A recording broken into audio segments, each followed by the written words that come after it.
दोस्तों, warrior coaching नवजीन में आपका स्वागत है। आज हम स्टार्ट करने वाले हैं इतिहास का एक बहुत ही महत्वपूर्ण सेक्शन। इसमें हम पढ़ेंगे बौद्ध धर्म के बारे में। ठीक है, बौद्ध धर्म के बारे में हम डिटेल में पढ़ेंगे। इसके साथ ही अगर हम देखें बौद्ध धर्म की उत्पत्ति कब हुई, बौद्ध धर्म की उत्पत्ति हुई थी 6वीं शताब्दी ईस्वी पूर्व।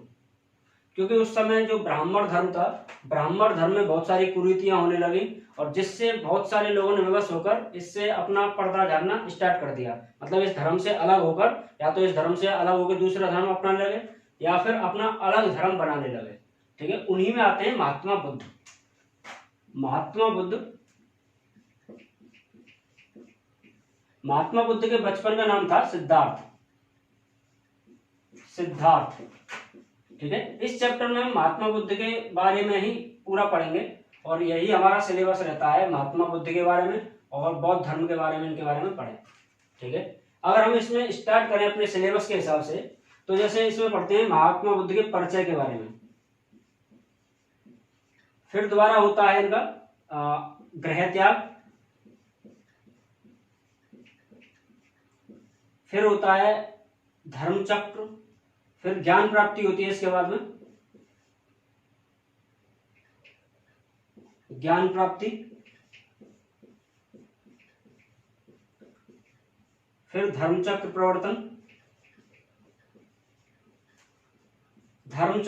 प्रवर्तन, फिर इसके बाद में होता है इनका महापरिनिर्वाण।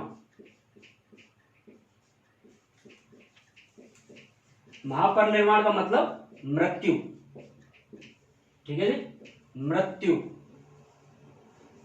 अब इनके बारे में हम यही चीज पढ़ेंगे पूरे चैप्टर में। और फिर इसके बाद में जो महात्मा बुद्ध ने जो धर्म स्टार्ट किया था, बौद्ध धर्म की संगतियां वगैरह जो हुई, इनमें जो जो इनके बारे में कार्य हुए इस धर्म में, वो सारे पढ़ेंगे। तो इसमें होता है बौद्ध धर्म के बारे में।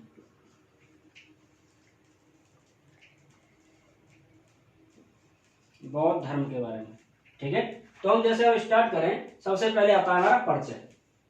महात्मा बुद्ध जिनका बचपन का नाम था सिद्धार्थ। अब महात्मा बुद्ध के जन्म हुआ था 563 ईस्वी पूर्व। ठीक है, बहुत से लोगों को इसमें डाउट होता है कि ईस्वी पूर्व का मतलब क्या होता है और ईसा के पश्चात का मतलब क्या होता है। जैसे अगर मैं आपको इसके बारे में समझाऊं, तो आज चल रही है 2020। ठीक है, अगर हम यहां से जाएं जहां से स्टार्ट हुई होगी, मान लो बीच में कभी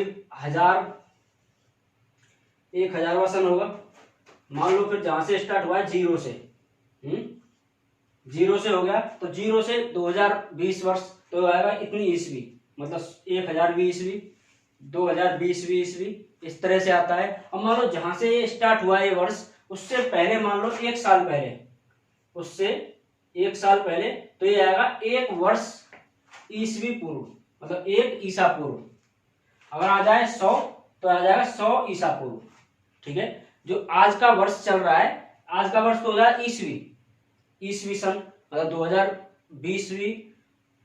2020 का ईस्वी सन है ये। और जो जीरो से पहले का है तो वो होता है 100 ईसा पूर्व। ठीक है, मान लो 100 वर्ष पहले है तो 100 ईसा पूर्व। तो इसके बारे में हम डाउट में नहीं पड़ना है, यानी जब से धर्म सन स्टार्ट हुआ है उससे पहले को जितना साल पहले होता है उसे बोलते थे इतने साल ईसा पूर्व। ठीक है, तो अगर हम देखें इसमें कि बौद्ध धर्म के महात्मा बुद्ध का जन्म हुआ था 563 ईस्वी पूर्व। इनके पिता का नाम था, पिता शुद्धोधन थे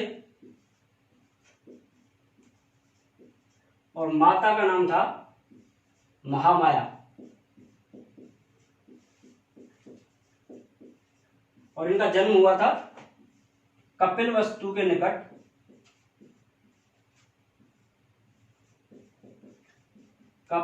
निकट लुम्बिनी नामक ग्राम में हुआ था इनका जन्म। ठीक है, अब इनका अगर देखें एक प्रिय घोड़ा था, इनके घोड़े का नाम था कंथक, और जो इनका सारथी था वो था चन्ना।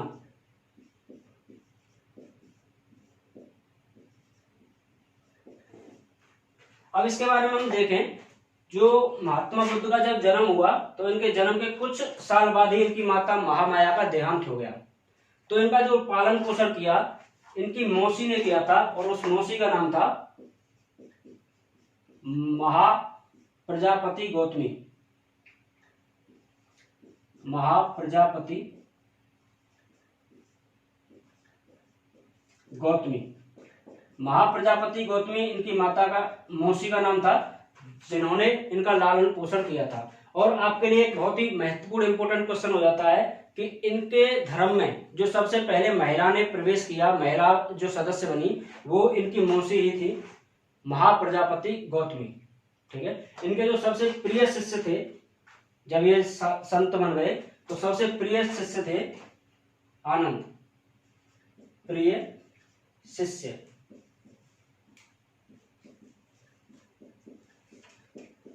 और आनंद के कहने पर ही इन्होंने महाप्रजापति गौतमी को अपने धर्म की सदस्यता दिलाई। अब इनके बारे में देखें तो इनके एक पुत्र था और पत्नी का नाम था, इनकी का नाम यशोदा, और पुत्र का नाम था, ये थी पत्नी, और पुत्र था राहुल। अब देखो, हमने देखा कि महात्मा बुद्ध का जन्म 563 ईस्वी पूर्व हुआ, कपिलवस्तु के निकट लुम्बिनी नामक ग्राम में हुआ था। इनके पिता थे शुद्धोधन और माता थी महामाया। अब इनका जो महामाया की मृत्यु कुछ दिन बाद हो गई इनके जन्म के, और इनका लालन पोषण किया था महाप्रजापति गौतमी ने। इनके जो घोड़ा था, घोड़ा का नाम था कंथक, और जो सारथी था, सारथी का नाम था चन्ना। इनके पुत्र का नाम राहुल और पत्नी का नाम था यशोदा, और इनके सबसे प्रिय शिष्य थे आनंद। अब इसके बारे में हम देखें तो इन्होंने बचपन की जो इनकी घटना हुई कि एक थे कालदेव नामक, ये हम मिटा देते हैं अभी, एक थे कालदेव नामक पंडित, जिन्होंने भविष्यवाणी की कि यह बच्चा या तो चक्रवर्ती सम्राट बनेगा या फिर बनेगा एक बहुत बड़ा संत,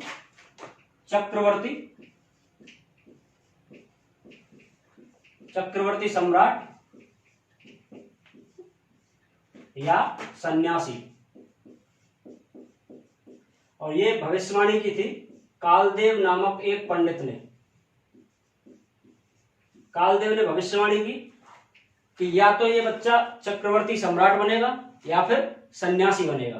तो इनके घर वालों ने क्या किया, क्योंकि ये राजा के बेटा तो थे ही, इनके घर वालों ने क्या किया कि इसे राजमहल में रखो, बाहर की बातें मत दिखाओ, जिससे कि ये चक्रवर्ती सम्राट ही बने, सन्यासियों से इनका कोई दूर दूर तक कोई संबंध ना हो।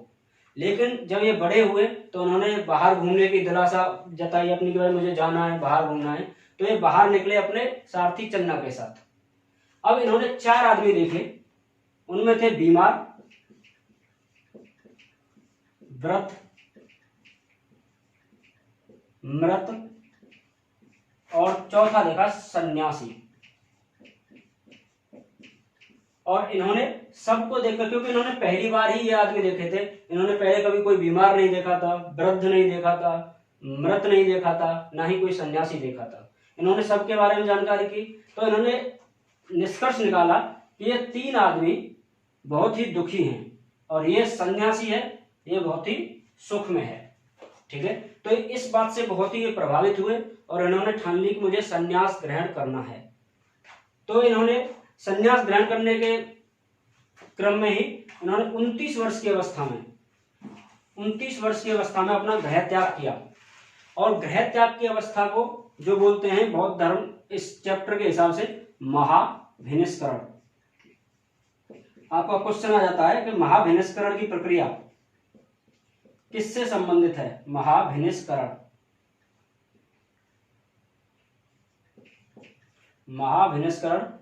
की प्रक्रिया किससे संबंधित है? तो यह है गृह त्याग से। इन्होंने 29 वर्ष की अवस्था में गृह त्याग किया और ये गृह त्याग करके इन्होंने लगातार 6 वर्षों तक घोर तपस्या की। 6 वर्ष मतलब 35 वर्ष की अवस्था तक इन्होंने घोर तपस्या की, लेकिन इनको कोई ज्ञान प्राप्त नहीं हुआ। तो इन्होंने क्या किया कि उपवास, यानी ये बैठे थे समाधि पर बैठे, और समाधि के 35 वर्ष की अवस्था में ये समाधि पर बैठे, और समाधि के 49वें दिन इन्हें ज्ञान की प्राप्ति हुई। ठीक है, जैसे ज्ञान की प्राप्ति जहां पर हुई थी वो स्थान था बोधगया। बोधगया में इन्हें ज्ञान की प्राप्ति हुई। अब देखें, इसमें तो दो नदियों का नाम आता है, एक होता है मोहना व निरंजना। मोहना एवं निरंजना नामक नदी के संगम पर इन्हें पीपल के वृक्ष के नीचे, नदियों के संगम पर पीपल के वृक्ष के नीचे इन्हें ज्ञान की प्राप्ति हुई, जब ये समाधि के 49वें दिन इन्हें ज्ञान की प्राप्ति हुई थी। ठीक है, अब इन्होंने सुजाता नामक एक लड़की के हाथ से खीर खाकर, सुजाता नामक एक लड़की के हाथ से खीर खाकर इन्होंने अपना उपवास तोड़ा। यानी ये 49 दिन तक लगातार समाधि अवस्था में बैठे रहे और उपवास में बगैर कुछ खाए पिए, और 49वें दिन इन्हें जब ज्ञान की प्राप्ति हो गई तो इन्होंने सुजाता नामक एक लड़की के हाथ से खीर खाकर अपना उपवास तोड़ा। अब देखते हैं कि इन्होंने गृह त्याग किया। गृह त्याग करने के बाद इन्हें ज्ञान की प्राप्ति हुई, और ज्ञान की प्राप्ति को बोलते हैं, ज्ञान की प्राप्ति को बोलते हैं निर्वाण प्राप्ति।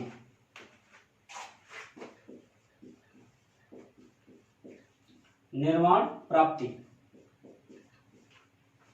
अब ज्ञान प्राप्त हो गया, इन्होंने कहा भाई मुझे तो ज्ञान प्राप्त हो गया और मुझे ये फैलाना है चारों तरफ।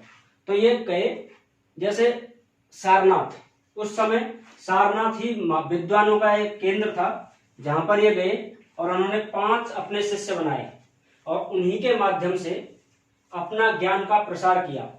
और ये ज्ञान प्रसार की प्रक्रिया कहलाती है धर्म चक्र प्रवर्तन। धर्म चक्र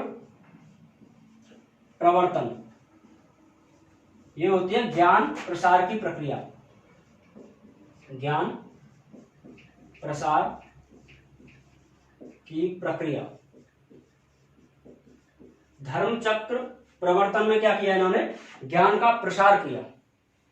अब इसके बाद में आता है महापरिनिर्वाण। एक घटना होती है महापरिनिर्वाण। जैसे आपको एक डाउट हो सकता है, मैंने अभी आपको बताया कि ज्ञान प्राप्ति में को बोलते हैं निर्वाण, और महापरिनिर्वाण बोलते हैं इनकी मृत्यु को। मृत्यु को, ठीक है। और जो धर्म चक्र प्रवर्तन इन्होंने चलाया था, वो चलाया था कहां पर? सारनाथ में। और उनको ज्ञान प्राप्ति कहां हुई थी? बोध गया में। और महापरिनिर्वाण यानी इनकी मृत्यु कहां हुई थी? कुशीनगर में। कुशीनगर में। अभी मैं जो आपको बता रहा था कि आपको मैंने बताया ज्ञान प्राप्ति को बोलते हैं निर्वाण, ठीक है। ज्ञान प्राप्ति के साथ में निर्वाण और संबोधि भी बोलते हैं इसे, निर्वाण या संबोधि। पर इस चीज का आपको ध्यान रहे कि इन दोनों शब्दों में आप डाउट में ना रहे, निर्वाण और महापरिनिर्वाण। निर्वाण का मतलब होता है ज्ञान प्राप्ति और महापरिनिर्वाण का मतलब होता है मृत्यु। और इनकी जो मृत्यु हुई थी कुशीनगर में 483 ईस्वी पूर्व इनकी मृत्यु हुई थी। यानी ये 120 वर्ष तक जीवित रहे, ठीक है। अब इसके बाद हम देखते हैं कि जो इन्होंने ज्ञान प्राप्त किया, इन्होंने धर्म बना दिया अपना। धर्म बनाने के बाद जो इनका होता है धर्म के बारे में जो प्रक्रिया हुई।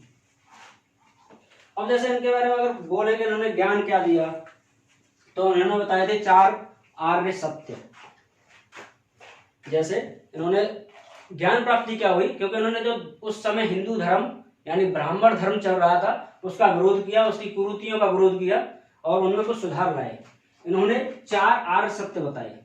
4 आर्य सत्य आपके पेपर में क्रम से आ जाते हैं कि बौद्ध धर्म में 4 आर्य सत्य क्या है, और वो क्रम से ही बताने पड़ते हैं। जैसे इन्होंने बताया कि दुख है, एक आर्य सत्य तो यह है दुख है। दूसरा है दुख का कारण है, दुख का कारण है। फिर तीसरा आर्य सत्य है कि दुख का निवारण भी है, दुख का निवारण है। और फिर तीसरा है दुख निवारण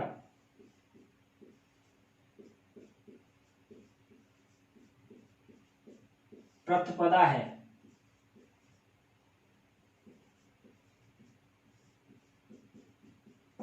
ठीक है, चार आर्य सत्य बताए इन्होंने। और इन्होंने बताया कि कोई ईश्वर नहीं है। यानी आपका क्वेश्चन आ सकता है कि बौद्ध अनीश्वरवादी थे, अनीश्वरवादी थे। अनीश्वरवादी का मतलब होता है ईश्वर में ना मानना। ठीक है, और इनका मानना था कि आत्मा भी नहीं होती है। ठीक है, ये निरात्मवादी थे और इनका मानना था पुनर्जन्म होता है, पुनर्जन्म होता है, पुनर्जन्म होता है। और पुनर्जन्म इन्होंने बोला, इनसे बोला भाई अब जब आत्मा ही नहीं होती है तो पुनर्जन्म कैसे होता है? तो इन्होंने बोला कि गुण और धर्मों का पुनर्जन्म होता है। ठीक है, अब इसके बाद बाद में हम जो पढ़ते हैं बौद्ध धर्म के बारे में, तो बौद्ध धर्म के बारे में पढ़ें तो बौद्ध धर्म में इनके बाद, इनकी मृत्यु के बाद 4 संगतियां हुई थी। बौद्ध धर्म में इनकी मृत्यु के बाद 4 संगतियां हुई, जो अलग अलग समय पर, अलग अलग जगह पर और अलग अलग शासक के समय और अलग अलग अध्यक्षों के साथ में हुई थी। ठीक है, तो इसके हम पढ़ते हैं साथ में 4 बौद्ध संगतियां। चारों बौद्ध संगतियों के बारे में हम एक साथ ही पढ़ेंगे। तो इसमें डाल देते हैं इधर संगति, यहां से स्टार्ट करते हैं संगति। दूसरे पर डाल देते हैं स्थान, इसमें डाल देते हैं शासक, यानी उस समय शासक कौन था।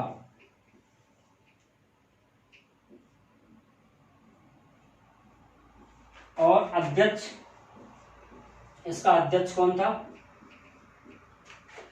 और कुछ कार्यों के बारे में भी जानेंगे कि हर एक संगति में कौन से कार्य हुए। तो इसमें देखते हैं सबसे पहली प्रथम संगति। प्रथम संगति में अगर हम देखें तो प्रथम संगति हुई थी,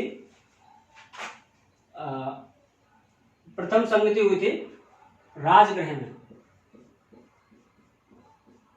ठीक है, और राजगृह का शासक था अजातशत्रु।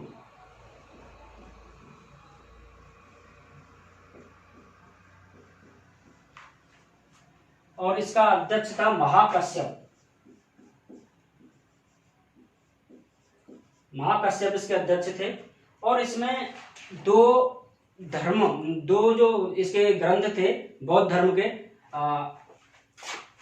एक था सुत्त पिटक और एक था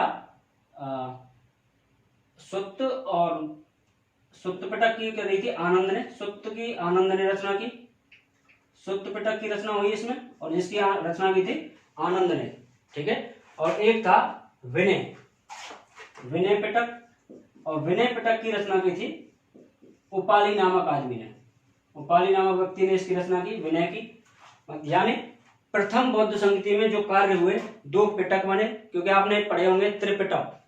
आपका क्वेश्चन आ जाता है कि त्रिपिटक किस धर्म से संबंधित है, तो वो है बौद्ध धर्म। और त्रिपिटक में जो 2 पिटक बने थे वो बने थे प्रथम बौद्ध संगति के समय, जिसमें पहला था सुत्त पिटक आनंद ने रचना की, दूसरा था विनय पिटक और विनय पिटक की रचना की थी उपाली ने। अब देखते हैं हम द्वितीय संगति। द्वितीय संगति हुई थी वैशाली में और इसके समय शासक था कालाशोक।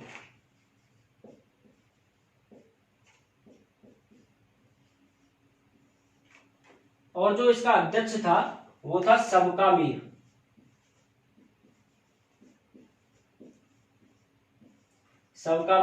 और इसके समय जो कार्य हुए थे कि बौद्ध धर्म 2 धर्मों में बट गया।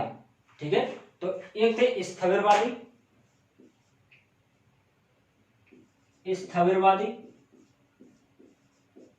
और दूसरे थे महासांघिक।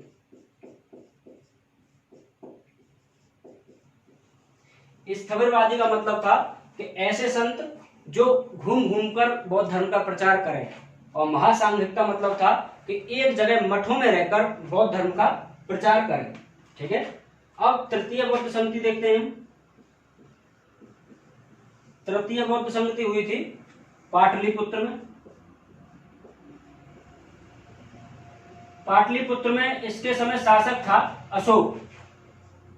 ठीक है, इसके समय शासक था अशोक, और जो इसकी अध्यक्षता की थी वो की थी मोगलीपुत्र तिस्स ने। मोगलीपुत्र तिस्स ने इसकी मतलब इसका अध्यक्ष था मोगलीपुत्र तिस्स। और इसके समय जो तृतीय बौद्ध संगति के समय एक जो तीसरा पिटक बचा, अभिधम्म पिटक, अभिधम्म पिटक की रचना हुई थी, और इसकी रचना की थी मोगलीपुत्र तिस्स ने। ठीक है, अब आती है चौथी बौद्ध संगति, चतुर्थ। और चतुर्थ के समय जो चतुर्थ बौद्ध संगति हुई थी कश्मीर कुंडलवन में, और इसके समय जो शासक थे वो थे कनिष्क।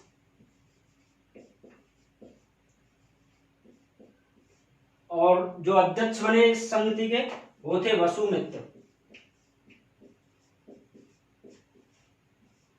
वसुमित्र थे इसके अध्यक्ष। और इसके समय जो कार्य हुआ था, बौद्ध धर्म दोबारा से दो धर्मों में बटा, हीनयान और महायान। चतुर्थ बौद्ध संगति में हीनयान और महायान।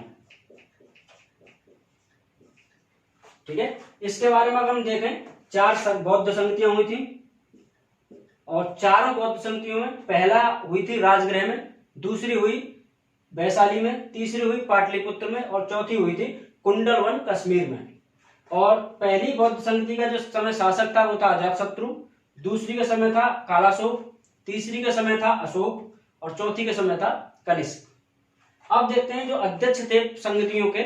इसमें जो पहली संगति थी उसका अध्यक्ष था महाकश्यप, दूसरी संगति के समय सबकामीर, तीसरी का समय था मोगलीपुत्र तिस्स, और चौथी का समय था वसुमित्र। ठीक है, इसमें उपाध्यक्ष भी थे। चौथी बौद्ध संगति में ही सिर्फ उपाध्यक्ष थे, वो थे अश्वघोष। आपके लिए कभी क्वेश्चन आ सकता है, थोड़ा सा गहराई में आ जाए कि चौथी बौद्ध संगति के समय जो उपाध्यक्ष थे उनका नाम क्या था? अश्वघोष।